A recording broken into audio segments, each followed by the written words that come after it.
ఎర్గట్లలోని తాళ్లరాంపూర్లో జరిగినటువంటి గౌడ కులస్తుల మీద జరిగినటువంటి వీడీసీ చర్యలను అరికడుతూ అసలు వీడీసీ వ్యవస్థనే రద్దు చేయాలనేటువంటి ఉద్దేశంతో కల్లుగీత కార్మిక సంఘం రాష్ట్ర నాయకులు ఇక్కడ మహాధర్నాకు పిలుపునివ్వడం జరిగింది. నమస్తే సార్, ఈరోజు జరిగినటువంటి తాళ్లరాంపూర్ ఘటన పైన మీరు పెద్ద ఎత్తున ఈరోజు ఆర్టీఓ కార్యాలయం ఆర్మూరులో పెద్ద ఎత్తున ధర్నా కార్యక్రమానికి సిద్ధమయ్యారు. మరి ఎలాంటి కార్యాచరణ రూపొందించడానికి మీరు ప్రయత్నిస్తున్నారు? ఇప్పుడు స్థానిక ఉన్నటువంటి నాయకులు కావచ్చు, అధికార యంత్రాంగాన్ని ఏమన్నా స్పందించిందా మీ ధర్నా విషయంలో? అయితే తాళ్లరాంపూర్లో జరిగినటువంటి సంఘటనకు సంబంధించి ఈరోజు కల్లుగీత కార్మిక సంఘం అలాగే ప్రజా సంఘాల ఆధ్వర్యంలో ఐక్య పోరు ఈనాడు ఆర్మూర్ స్థానిక ఆర్డీఓ ఆఫీస్ ముందు అందరూ కలిసికట్టుగా ధర్నా నిర్వహించుకోవడం జరిగింది. ఈ యొక్క ధర్నా కార్యక్రమానికి ప్రజా సంఘాలు బీసీ సంఘాలు అన్నీ కూడా సమిష్టిగా హాజరు కావడం జరిగింది.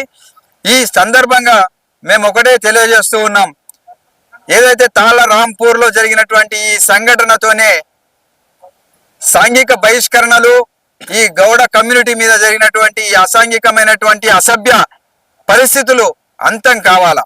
ఎందుకంటే ఒక దేవుడు అనేవాడు అందరివాడైనటువంటి ఒక దేవుడి గుడిలో మహిళ ముద్దు బిడ్డలు పూజలు చేసుకోవడానికి పోతే అవమానకరంగా వీడీసీలు వెళ్ళగొట్టడం అనేది చాలా విచారకరం.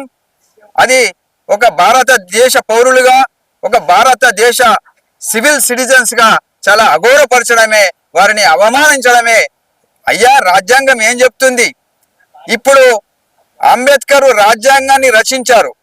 అంబేద్కర్ ఏ ఒక్కరి కోసమో రాజ్యాంగాన్ని రచించలేరు. అంబేద్కర్ కూడా అందరివాడు, కొందరివాడు కాదు. దేవుడు ఎలాగైతే అందరివాడో అంబేద్కర్ కూడా అందరివాడు. అందుకోసమే రాజ్యాంగం అందరి కోసం రాసిండు.